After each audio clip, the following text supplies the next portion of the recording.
If there's one thing I've learned, it's that getting outside is always worth it, no matter the weather. Welcome to Humans Outside, where we're building a life around spending time in nature while learning from fascinating outdoor-minded guests. I'm Amy Bouchatz, a journalist originally from the beach in California, now working to love nature from my home in Alaska. Since September 2017, I've spent at least 20 consecutive minutes outside every single day, no matter what. Ready to hear from experts and outdoor lovers who make heading into nature just a part of who they are while we work to do the same? Let's go!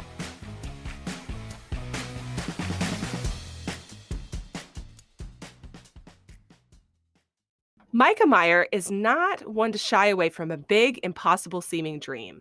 A professional vocalist, he left his gig in Washington, D.C. in 2016 to chase what seemed like an impossible project with a big goal: travel around the U.S. and become the youngest person ever to visit all of the national park units, a journey that includes not just the official national parks that you know that have that national park in the title, but also the other locations in the park system, like national seashores, battlefields, and monuments.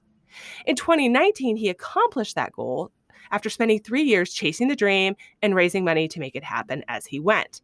And while his feat and the other adventures he's accomplished since then, such as his recent adventure biking across Oregon, are definitely impressive, I've invited Mikah here today to give us some insight into an important part of pursuing a life outside: finding your why. That's because what Mikah set out to do with his parks project and the why he found along the way as he was living and doing life changed as he went, putting him in a unique space to now advocate for a cause that's personal and important to all outdoor users. But we'll get to that. Today, Mikah is going to give us his insight on not just finding your why, but working with it and through it to give your life outside a richness of meaning. Oh, Mikah, I'm so excited to welcome you to Humans Outside. Thank you. It's a pleasure to be here, beaming all the way across to Alaska. Yeah, where you've been before as part of your parks project, and to places that I've definitely never been here. So that's exciting. Yeah, it's always a cool experience when I run across people who talk about, oh man, like driving to Alaska. And I'm like, yep, did it. and, Yeah. and then they're like, oh, we're going to Denali. It's the most wild place in Alaska. I'm like, Oh man, if that's not real life. And I can say that as someone who's not even been to the most wild places of Alaska. Boy, it gets wild fast here though. It doesn't really take much. I do have to say, and this was legit one of the things I thought after spending a summer in Alaska, and realizing its size, but just also how much of it is remote. Like, as a citizen of the United States, I'm so comforted that we have it, because I'm like, if global warming, makes the lower 48 uninhabitable, like we could all move up to Alaska. Like we have a place where we can go to. So it's very comforting to know that we have it. That's true. And so many people here embrace that and prep as if. Yeah, exactly.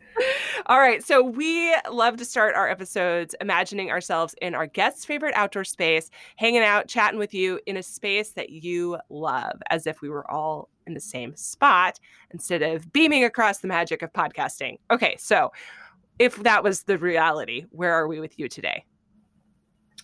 So it's not one specific place, but it's an activity, and it's an activity that I discovered on my national parks journey and that I've recently learned many people do not seem interested in. And that activity is a multi-day rafting trip. And I discovered this because next month I'm taking off on 3 different rafting trips as part of my work, and I get to bring an assistant along for free. And so I was inviting my friends to join and thinking they're going to love this. This is like a $1,500 trip that they can come along for free. And I was shocked by how many people were like scared of it. They were like, oh, I don't know how to raft. Like they didn't realize that you just get to sit along. They were afraid of sleeping, in a canyon or something. I'm like, no, it's super glamorous. Like they build these trips for retirees. Like, trust me, it's nice. But I was just surprised at how many people sort of heard about multi-day rafting trips and were really afraid of embarking on them, because I found them to be one of the most amazing experiences that we offer in the outdoors, particularly in 2021 and beyond, because they're that rare opportunity that I think my parents' generation talked about a lot, of like getting out into nature and really disconnecting from it all, because even the the vast majority of our National Park Service sites, you have cell phone service now. And so Right. to really disconnect from it all is such a rare opportunity that multi-day rafting trips provide. And so that is my favorite outdoor space, because it can happen anywhere all over the world. You can take part in this space, and it's such a unique moment that still exists that is hard to come by otherwise. Yeah, that's so great. I'm glad we're going there with you because I'm definitely lean towards the people who are like, oh, I don't really know if that sounds like me. Uh, but I think my fears on that are it sounds wet, it sounds cold, it sounds like I might have to go to the bathroom in a can. Do I want to do any of those things? Not really. Right. So of course that's all misconceptions or moving target misconceptions, maybe like part truths, uh, and overcomable, I say. And like there are different levels of rafting trips, as you've indicated, right? Like there's the ones made for retirees, and then there's ones that my 25-year-old brother goes on in Idaho, where I know all the things I just mentioned are true. So there's not one category.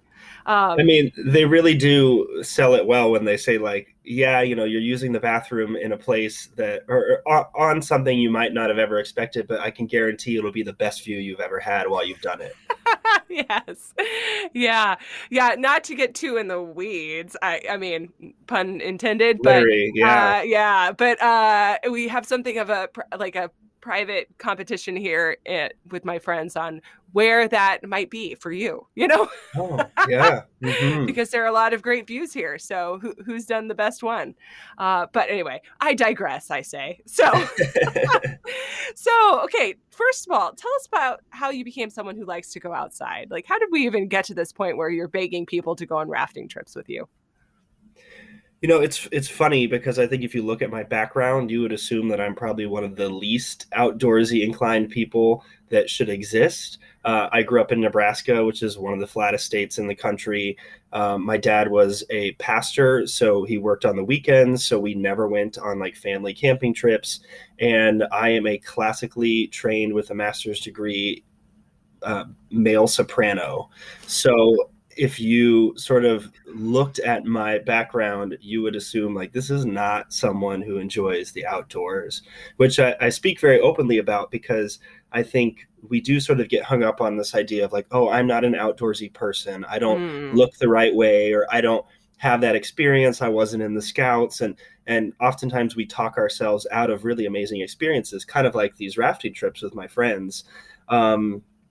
So yeah, I think growing up in Nebraska is maybe actually what made me such an adventurous person, because I spent a lot of time watching the Travel Channel and realizing that there was so much more out there in the world than Nebraska could offer, and it just gave me this itch to want to experience as much of it as possible. hmm. That's so great. I'm like, this is not the first conversation I've had for this season of Humans Outside where the theme seems to be pointing itself at the stories we tell ourselves about ourselves and how nature is so great at debunking those. And we just have to look in the mirror to really um, accept the truth. So, Yep. like for example, I for a really long time have characterized myself as not that outdoorsy, but I've spent 20 minutes outside every single day for over 1,400 days, and I live in Alaska, and I do all sorts of Yeah. outdoor things as a part of that. I think we can all agree that I am probably outdoorsy, but even like saying that was hard for me. Right? Like, oh, like I'm like catching my chest. Well, I'm not as outdoorsy as some people, or I don't really love being outdoors all the time, So it's all about those things that we tell ourselves that aren't accurate, Well, So and yeah, understandably, like the extremes are going to be the most entertaining and the most um, helpful to advertisers. And so Bear Grylls is going to be a lot more entertaining, and the incredibly fit, very attractive person in your outdoors gear is going to help you sell it the most. right. So I think we're just sort of conditioned to viewing outdoorsy people as some sort of extreme, and we just sort of need to rework that in our brains, that Being outdoorsy does not mean you have to be eating bugs off of the backside of a mountain. Praise And it God. also doesn't mean, yeah, that you have to look a certain way or have this certain type of clothes or gear. And, just like we use professional athletes to inspire us to play basketball, I think we should look at outdoorsy people and those in ads in sort of the same way. Of these are people who are doing something to an extreme, who are hopefully inspiring us to get out there and do it ourselves, but we don't have to be like them to do that. Yeah. Oh, so true. Okay, so tell us about your parks project. How was it born? What was your reason originally for wanting to visit all of the park units when you first got started?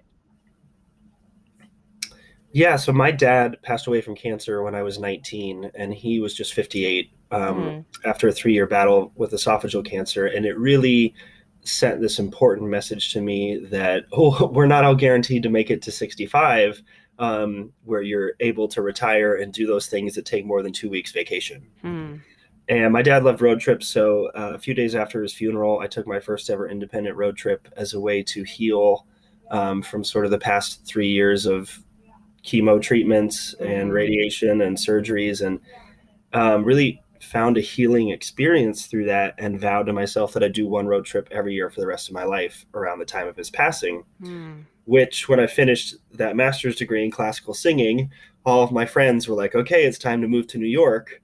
And I thought, well, I don't know. Like, I want to explore and see if New York is really the place for me. What if I visit Salt Lake City and I love it? And so I lived out of my dad's car for 9 months. I sort of cranked up the dial on that annual road trip to something crazy, and did that from age 25 to 26, and tried to re envision this 9 to 5, work till 65 life. Mm. Because what I figured out, I was talking to this woman I was couch surfing with in Montana, right outside of Glacier National Park, and she said, "Oh, your road trip makes total sense. You just decided to retire for a year now Mm. instead of 65."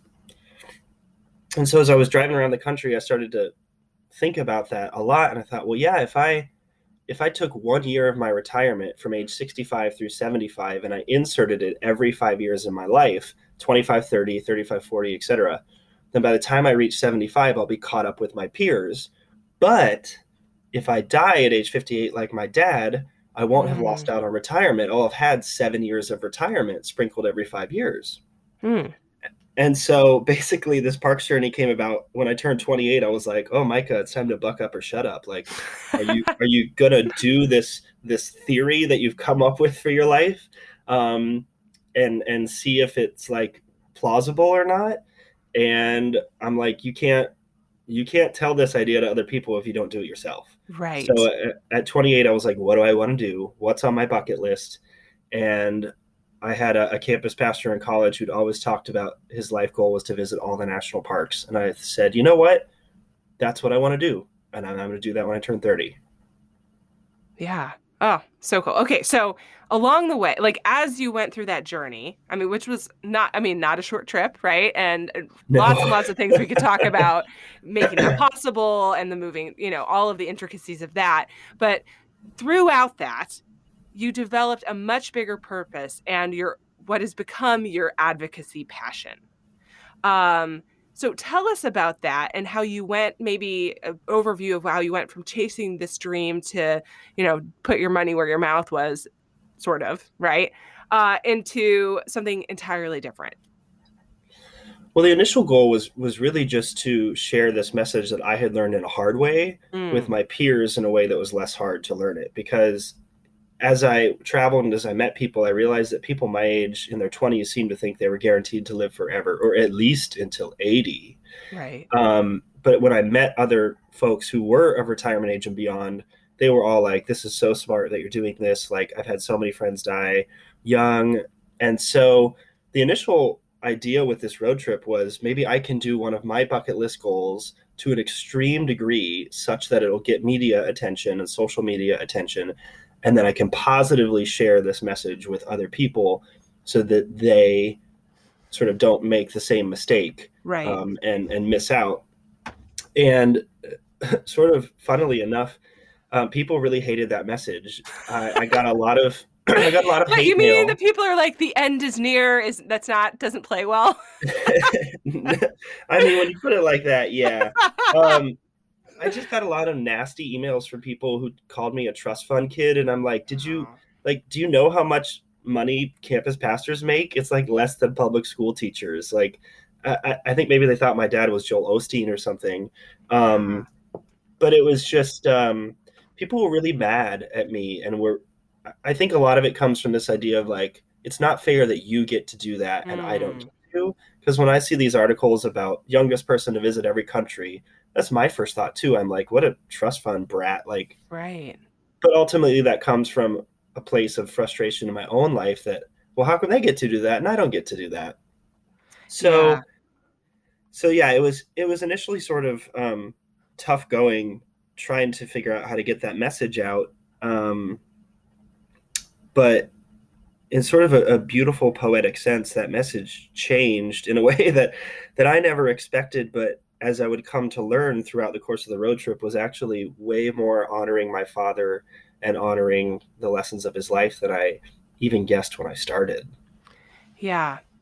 Yeah. Okay. So as you're talking about the goals, I'm remembering people's reaction to when I say we sold our stuff and moved to Alaska, or we live in Alaska. The response is always, "Oh my gosh, you're so lucky." In fact, I met somebody just at a trail the other day "Oh, we live here. Oh, you're so lucky." They live in San Diego, by the way. So, I mean, Oh. right? So, because I'm looking at that, by the way, it had like poured rain the day before this, and I'm looking at, and I'm getting like feasted on by mosquitoes as she says this. And I'm thinking, really? Because you live in San Diego. Anyway, but moving here was on purpose. No, there was no luck involved. I like we sold stuff, we relocated here, we made it work because we wanted to live here. Just like if you wanted to go on a road trip for an extremely long time, you left your job, you raised money, you sang for your supper, and you made it work, right? Like there's no magic involved. It's just purpose and intention and doing it. Well, that's totally the truth. Like I knew this was my goal throughout my 20s, and so when people are like, "How'd you get to do this?" I'm like, honestly, the biggest number one reason why I was able to do this parks project was because from age 26 to 30, I lived in a high school boys boarding school so that I didn't have to pay rent in the Washington D.C. area, which allowed me to save like $2,000 a month that I wasn't spending on rent. Right. And it seems like such a simple thing, but like my dating life was horrible those 4 years because people would hear that I lived in a high school and they would laugh at me and be like, "That's so," especially in DC where everyone's trying to climb the ladder. It was like Right. it was a joke career, but in Yeah. my mind, I'm like, no, like I have this great setup where I don't have to pay rent. I was singing at the National Cathedral at times, so I still got to do something cool, but I was able to save up 4 years worth of rent. And it was that money that I was able to put into buying the van that I would live in. And so, I talk a lot about like, I put myself through college. I'm not wealthy, and I'm not saying that I don't have lots of privileges. But I think when people assume, this must be a rich kid whose parents paid for everything, like, no, I spent a decade saving up for it. That's how it happened. Yeah. Yeah. So it is Yeah. possible, though. I appreciate that you acknowledge, like, you and I both truly have lots of privileges to be even in a place where we can make that decision, but it's Totally. still a decision, right? Both of those things can be true at the same time. It doesn't have to be one or the other. And I think that that's a really important thing to both acknowledge and to remember, that this is a decision point. But nonetheless, being able to be at that decision point isn't always your choice. It's sort of where you end up in life, and that part, call it luck, call it fate, is it. I mean, that is out of your control to start with. So I appreciate you noting that. Hey humans, just a quick break to ask for a huge favor. If you're loving this episode, could you take a second to give us 5 stars or a great rating and review in whatever podcast platform you use? Those ratings help other humans find the podcast too and spread that humans outside love around the world. I can't thank you enough for listening and sharing your support through a rating and review. Now, back to the episode. So you've really started a real focused advocacy and awareness effort as part of your travels now. Can you tell us about that? Yeah, so I was about 2.5 years into this 3-year journey to all the National Park Service sites. And basically, the way I figured out to fund this journey was I sang for my supper. I ended up doing a whole bunch of live performances where I used my background as a singer and created this show that I called a National Parks Cabaret. And it was a 2-hour show that I likened to a Dolly Parton concert in the sense that I would like come out and sing a song, and then I would tell a story about my parks trip, and then I would sing another song that was about that story while showing like photos and videos from the trip thus far. And like literally the show evolved as the trip was going, and it changed and it grew, and the songs that I sang were the songs that I sang at churches every Sunday, because I ended up doing a lot of fundraising by singing for my supper at Sunday services all around the country. And these were the songs that the churches requested the most. And so then I built those songs into the show, and I was performing the show in South Dakota in Sioux Falls in September of 2018, so about 2.5 years through my journey. And the next morning, the local Lutheran campus pastor asked if he could take me out for breakfast.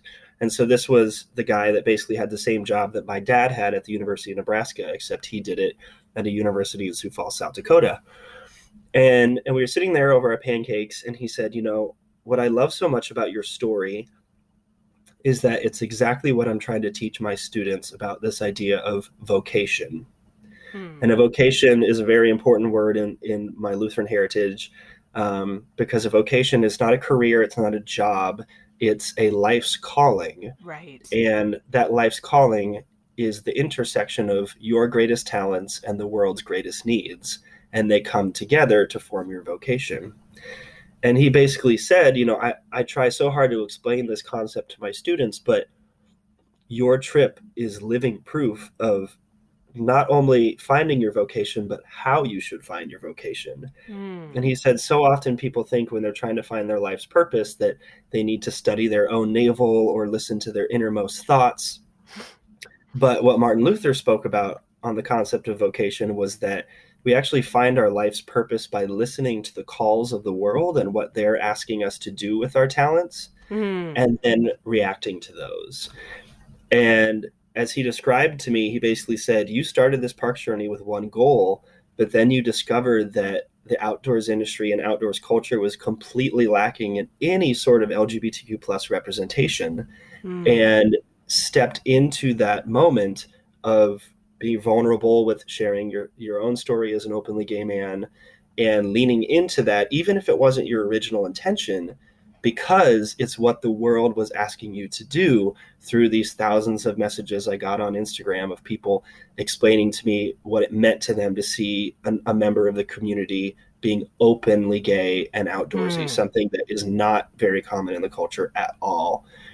And so basically, this parks journey sort of gave me my life's vocation, and taught me a lesson that this Lutheran campus pastor, was trying so desperately to teach his students, which as a Lutheran pastor's kid, this is sort of this beautiful full circle moment where I started this parks journey in honor of my dad, who at one point ran America's largest Lutheran campus ministry and won the award for being the best campus pastor in the country. And here I was able to teach this lesson that he probably was also trying to teach his students. Yeah. Yeah. So, oh my goodness. That is such a beautiful, beautiful story. I'm just sort of like sitting here taking it in. Yeah, man, it's so easy to get to pigeonhole yourself into thinking that you have to do one thing or another. And it's so hard to be open to that feedback that you gain by being alive.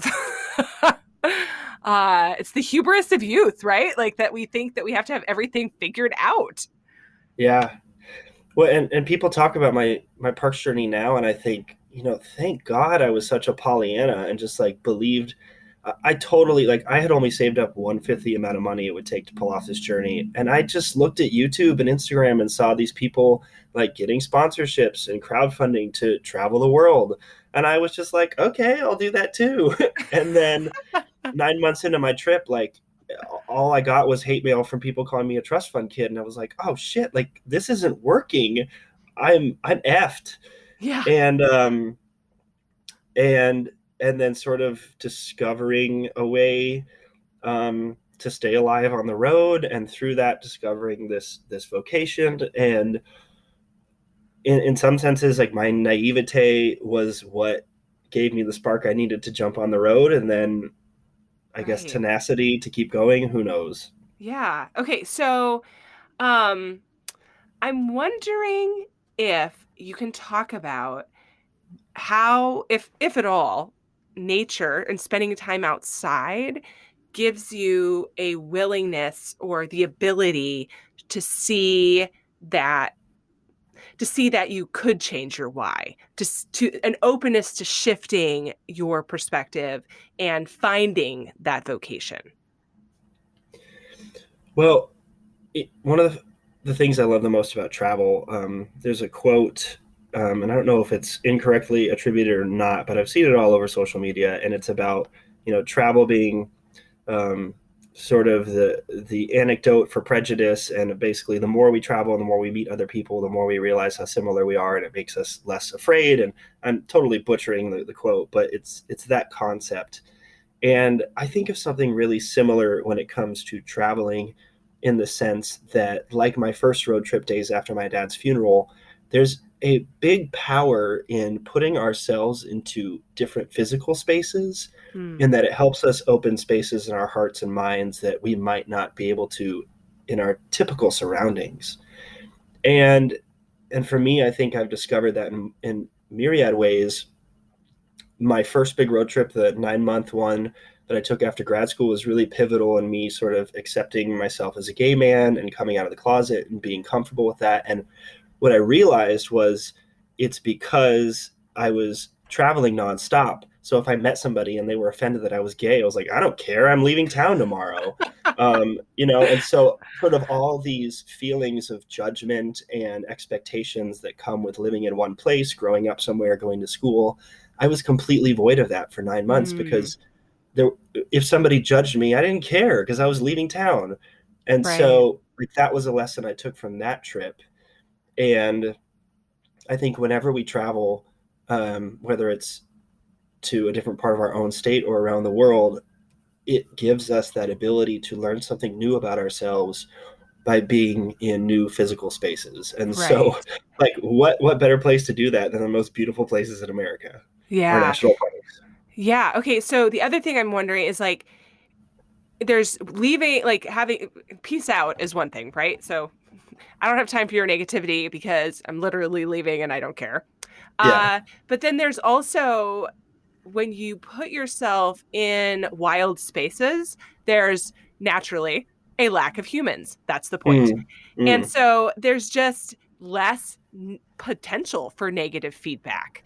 There's less incoming feedback at all. And what you have is an openness in a space, literal physical space, but also the mental space to process and let your brain move through emotions and how you're feeling about things. And like, even without knowing you're deciding how you feel about things, you decide how you feel about things. It's like it's a process space. It's I think a recreational therapist we had on the show a long time ago talked about it as being that outdoors is a container. So it gives mm. you a container for that process. And I'm wondering if you find that to be true as you've visited all of these.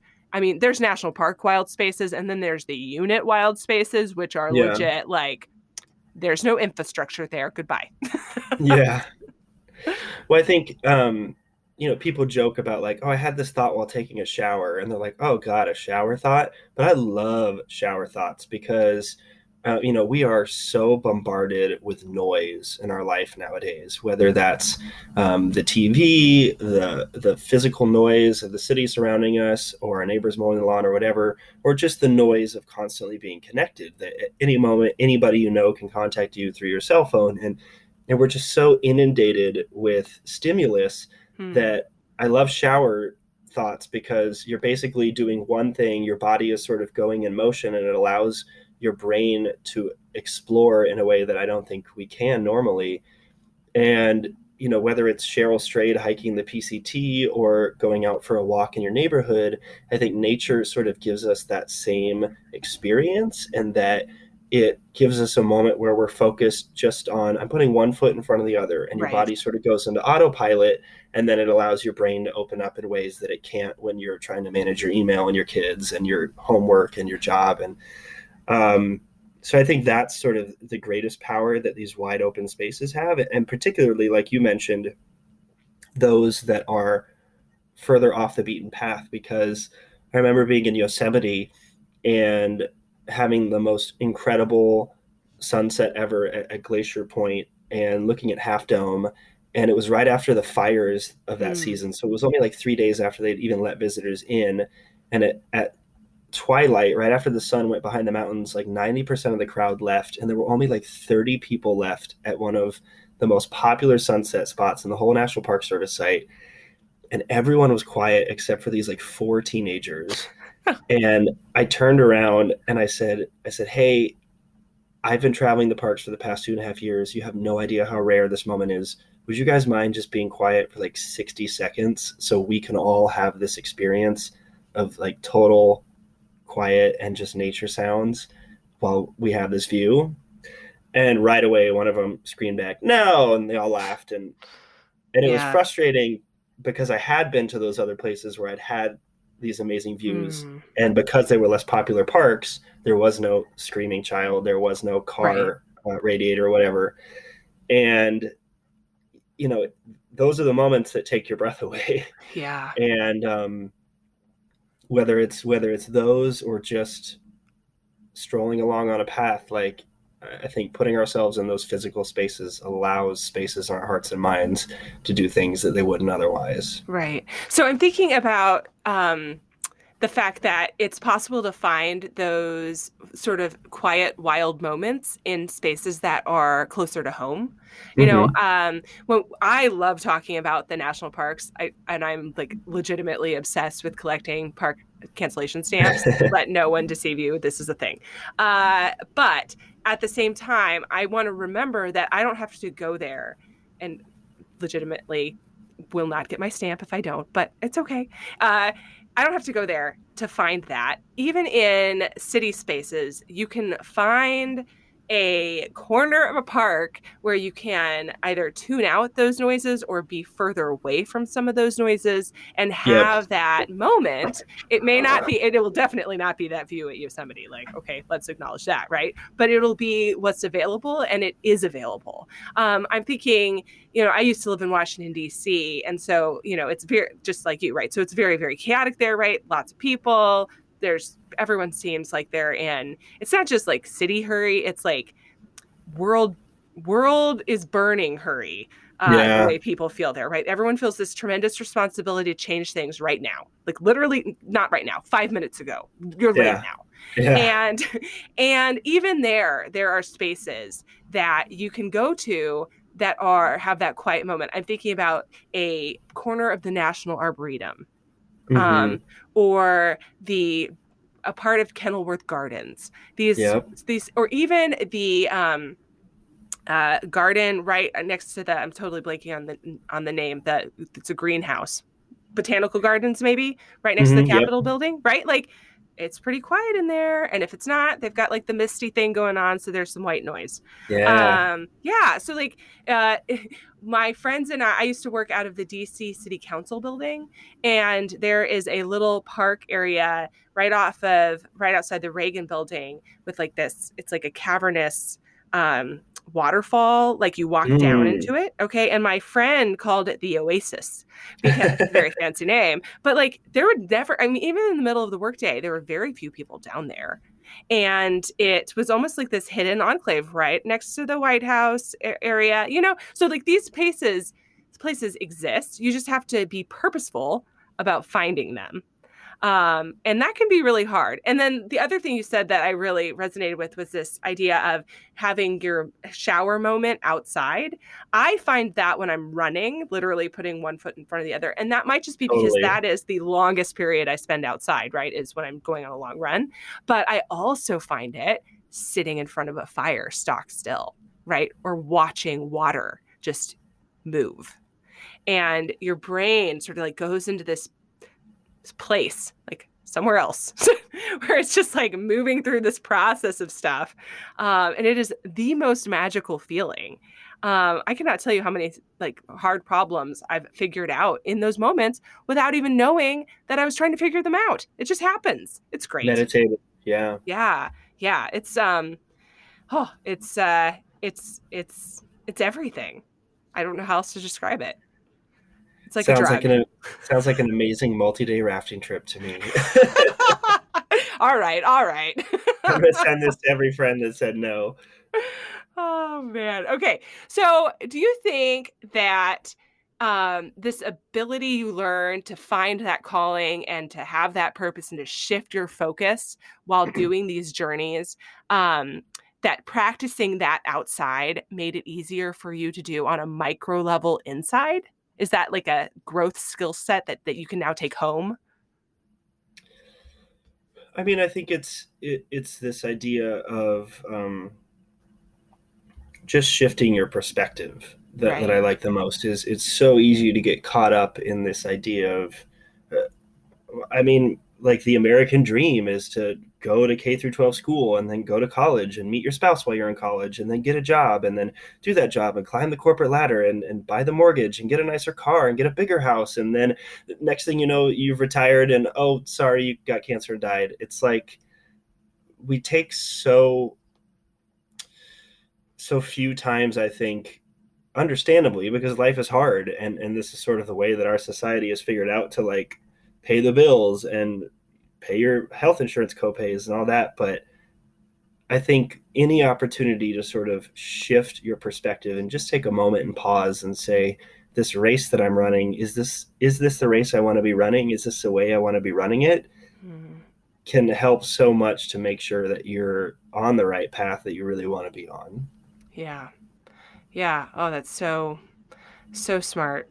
Okay, so before we finish, I want you to update us on what you're doing now because I mean, you got a rafting trip coming up, you're working on other campaigns, you are a man in motion. So, so okay, you cycle across Oregon, you're working on a safe spaces campaign. Like, tell us about all these things. What are you doing? Yeah, so I'm really excited about the big project I'm working on now, which is sort of an extension of that parks journey, and it's because given the media attention of that national parks journey, everything from NPR to the BBC to the Today Show, etc., I got lots of messages from people, and so many of those messages were page-long emails of people that just wanted to share their story with someone who they Mm, thought could relate. mm, And one of the things I heard so often from people is that sort of as you talked about, like nature is this space where they really love to be, and they love to be out there because they feel like nature doesn't judge them. mm, And unfortunately, in many of our natural spaces, there are lots of other people who do judge them. And specifically, a lot of the messages I got were from members of the LGBTQ plus community who shared traumatic experiences of everything from hate crimes to microaggressions, of just feeling like they had to expend so much energy in these outdoor spaces just to defend who they were from other humans. And they wish that there was a way that they didn't have to do that.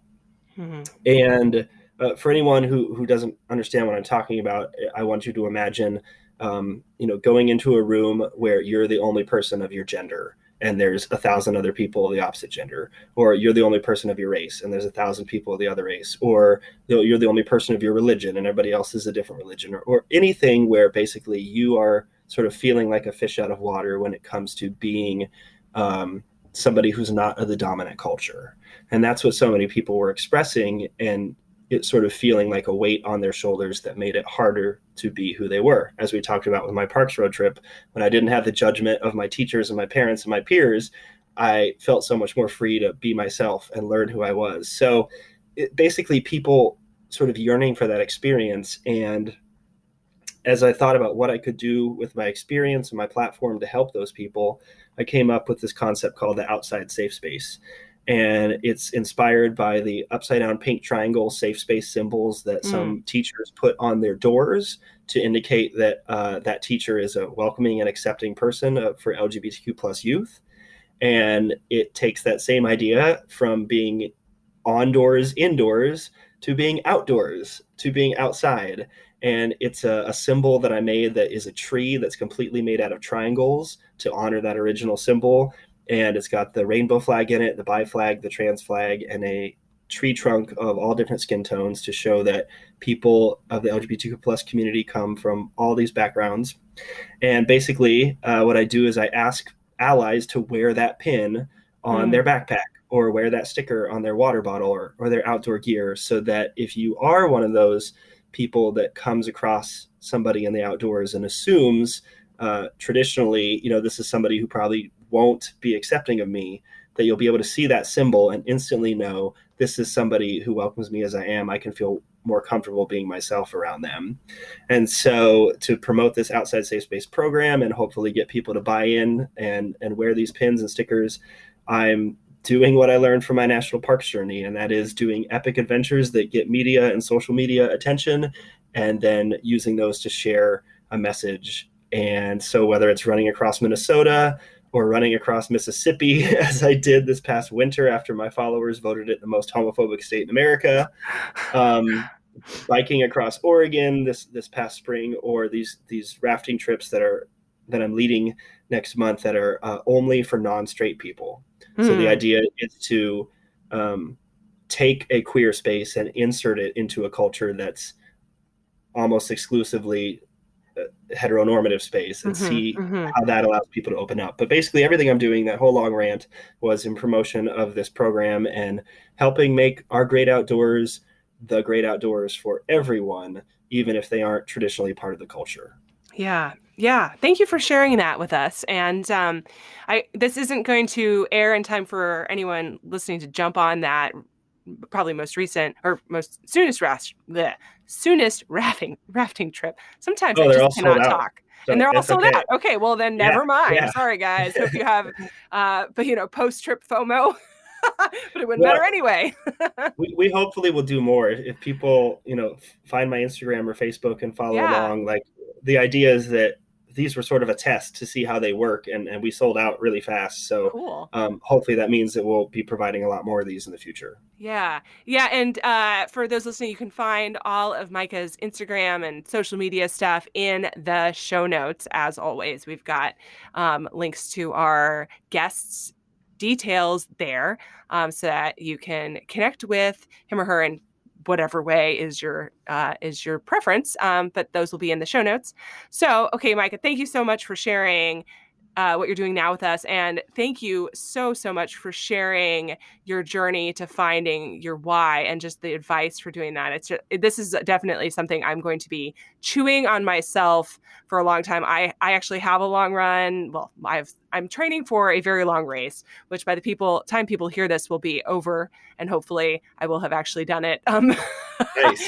But I've got lots of long runs in the next several days. So this is definitely something we're going to be thinking about while I'm doing those runs. But before I let you go, one of the things I love asking our guests is to share their most essential and favorite outdoor gear with us. I have personally found so many fabulous gear recommendations this way, things that I now use every day and love. And also just some great advice like, do not forget your snacks, Amy. So tell us, what is your most essential and favorite outdoor gear? What comes to mind? Oh, well, essential is going to be my 32-ounce Nalgene bottle. Mm-hmm. And I, people call them my babies, my Nalgene babies. I call them my Um, security blankets, so I'm picking it up. yeah, well, and it's, like I'm going to say this, and I want to sound humble when I say this, but I'm 35, and a lot of people ask if I'm 26 or 27, and they say like, how do you not look 35? What's your skin regimen? What cream do you use? And I was like, honestly, I drink 150 ounces of water at least a day. Yeah. And they're like, okay, yeah, but like what facial routine? I was like, just keep your body hydrated. And this all goes back to my days as a singer because there was a joke that was, well, an adage that was pee pale, sing clear. So if your Right. pee is clear or, not yellow, then it means you're hydrated and you'll probably sing better because your vocal cords are hydrated. And Yeah. so it's the same concept just with your skin and your organs and your whole body. Like the more you stay hydrated, the better. And what I love about the Nalgene bottles is the smaller mouth ones, the cap goes over the mouthpiece. Hmm. So as we've learned about more than ever during COVID, like you want to be careful what you're putting on your face and your mouth. And so many water bottles, I'm shocked that their design, like if the water bottle falls on the dirt, like the dirt gets all over the mouthpiece. Yeah. Or, if people grab it and hand it to you, they put their hand all over the thing you're about to put your mouth on. And Not so cool. these Nalgene bottles are awesome because they're 32 ounces and they have mouthpieces that are covered. And Nalgene did not pay me to say any of this. Um, you can get a Nalgene bottle with an outside safe space symbol on it, or put an outside safe space sticker on it. Pro I tip. will I I like will it. add that plug. But yeah, I literally have like 15 of these bottles in my apartment, and just whenever I travel or wherever I go, like I always got one or two. Heck yeah. All right. What's your favorite? Well, this is sort of personal to me, but I traveled with a rainbow flag during my Hmm. national parks journey. And once I started about a year into my journey to really share about being gay, I found that it was the easiest way to communicate in a photo, like that I'm not straight and I'm out here in this heteronormative space, the outdoors, by taking a photo with a rainbow flag in front of Delicate Arch or Half Dome or whatever iconic, recognizable outdoor site there was. Yeah. And it's my favorite because every time I did it, it always sparked a conversation. Either it was somebody who was angry that I was unfurling it or was confused, or Hmm. people would be like, oh my God, can I borrow your flag? Like my lesbian cousin would love this if I sent a photo. Hmm. So it was always an amazing conversation piece, which my favorite part of traveling is the interesting people you meet. So for me, that's my favorite. And the cool thing now is the outside safe space pin is sort of a condensed rainbow flag that can provide the same conversation spark. Hmm. Hmm. Beautiful. I love it. Thanks for sharing those things with us. Final question. Okay. I love to walk out of these conversations just sort of hearing about an outdoor space that is important to you. Uh-huh. That is something that when you close your eyes, and you think, I'm outside in my brain. Like, where are you in this moment? And that means just, maybe it's your happy place. Maybe it's just something that gives you a sense of calm. Can you describe that moment to us? So you mentioned you're a runner, and I totally connected with everything you said because, especially during the pandemic, I got really into running. And I've got this one path that runs along the Mississippi National River and Recreation Area. Fun fact, there is actually a National Park Service site that runs the entire length through the cities of Minneapolis and St. Paul, one of the largest urban centers in Mm. America. And that's like my favorite daily run path is to go and run along that national river. And I just made this video with some friends of like sort of my favorite route, and I put it on my Instagram, and it was so cool to have people from all over the world be like, oh my gosh, I lived in Minneapolis and I love that path. Or people share like, oh, I've got the same thing here where I live in, whatever corner of the globe. Um, and so it was fun just to see how, like, as we talked about, like people have these spaces that mean so much to them, and Mm. and literally in the center of a downtown can be your happy nature place. Yeah. Oh, that's so beautiful. One of my favorite places is also a path that I run, and I can It's just such a sense of calm that I get by closing my eyes and envisioning myself there and moving through that. So thank you for sharing that with us. I appreciate it. Mikah, thank you also for coming on Humans Outside today. I really appreciate you sharing your story with us. It's a pleasure. And if you're hearing this and you want to share your story with somebody, send me a DM, because I love hearing people's experiences in the outdoors, and whether it was some tragedy that sparked them to do something epic, or they're a member of the queer community and they connect in that way, or they just love epic road trips. Like, I love hearing people's stories and sort of your listeners why, just like we talked about in this podcast. Well, thanks for listening to this week's episode of Humans Outside. If you've enjoyed this episode, why not give us a little love and leave a rating and review to make it easier for other listeners to find the podcast too. It really does make a difference. Until next time, we'll see you out there.